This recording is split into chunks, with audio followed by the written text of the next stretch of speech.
সন্ধ্যা বন্ধুরা, তো বাবা হসপিটালে ভর্তি আছে। বাবার কাছে এতক্ষণ ছিলাম, থাকার পরে আমি আমার বন্ধু তাপসী, ও আমাকে খুব ভালোভাবে সহযোগিতা করলো। ও আর আমি এতক্ষণ বাবার কাছে ছিলাম, তো এখন মনটা খুব খারাপ লাগছে। আমার বন্ধু বললো জগন্নাথ দেবের মন্দির আছে, চল সামনেই কামারহাটিতে, তা ও নিয়ে আসলো। তো চলো ওই মন্দিরে ঢুকছি। তো আমি তোমাদের দেখাই জগন্নাথ দেব বলরাম সুভদ্রার মন্দির। দেখো কি সুন্দর, কত সুন্দর। ওখানে ভগবত পাঠ হচ্ছে। তাপু আয়, দেখছো এখানে ভোলে বাবা আছে।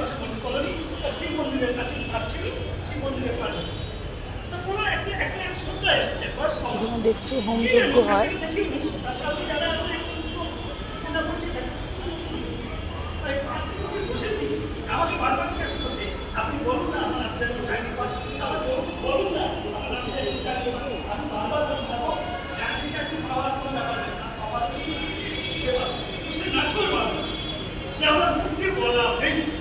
দেখো এখানে ভগবত পাঠ হচ্ছে।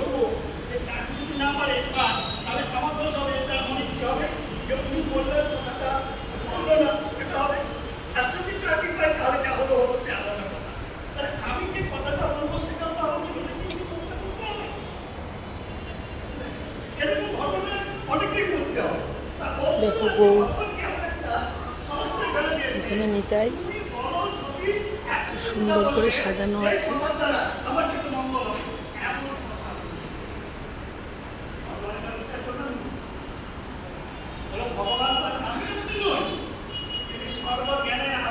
গৌ আর নিতাই, দেখো এখানে ভগবত পাঠ হচ্ছে। চলো বাবাকে দেখাই, জগন্নাথ বলরাম সুভদ্রা। দেখো জগন্নাথ বলরাম আর সুভদ্রা, কত সুন্দর মূর্তি দেখতে পাচ্ছ।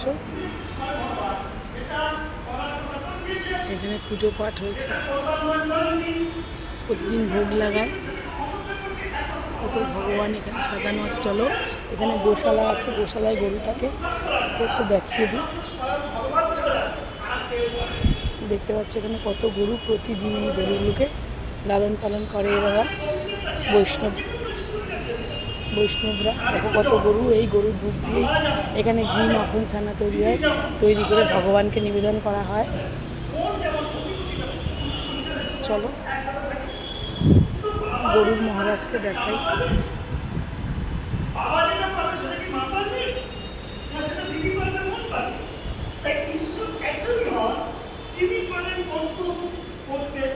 দেখো এই গাছটায় যে যা মানত করে তাই হয় তার।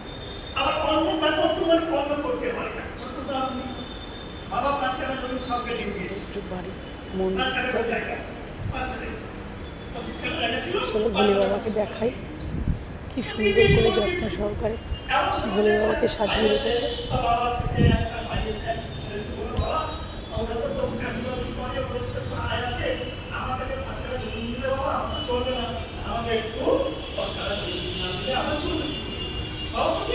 কত সুন্দর বন্ধুরা, তোমরা যদি এখানে আসো কখনো, একদমই কাছে। এখানে সব কিছুর ভোগেরও ব্যবস্থা আছে, আর এখানে ভালো ক্যান্টিন আছে। জগন্নাথ বলরাম সুভদ্রা সব কিছু পুজো দেওয়ার জন্য সব কিছু পাওয়াও যায়। এবং যদি তোমরা এখানে আসো, মিডল্যান্ড নার্সিংহোমের সামনেই জগন্নাথ দেবের মন্দির আছে, বললেই 11 নম্বর রোডের সামনে যে কেউ দেখিয়ে দেবে। তোমরা প্রতিটা বন্ধু যদি মনে করো আসবে কোনো সময়, কারো যদি ভালো লেগে থাকে, তো আসলে তোমাদের মনটা পুরো ঠান্ডা হয়ে যাবে, ভীষণ শান্তি লাগবে। তো আমি এখানে এসে ভগবানের কাছে আমার বাবার কথা বললাম, বলে বাবার রোগ মুক্তির কথা বলে ভগবানের কাছে ভিক্ষা চাইলাম। দেখি ভগবান কী করেন। আশা করি ভগবানের আশীর্বাদে ভালো হয়ে যাবে, এবং যেই দরকারে এখানে এসেছিলাম সেই দরকারটা আশা করি হয়ে যাবে। প্রতিটা বন্ধু সঙ্গে থেকো এবং ভালো থেকো, সুস্থ থেকো।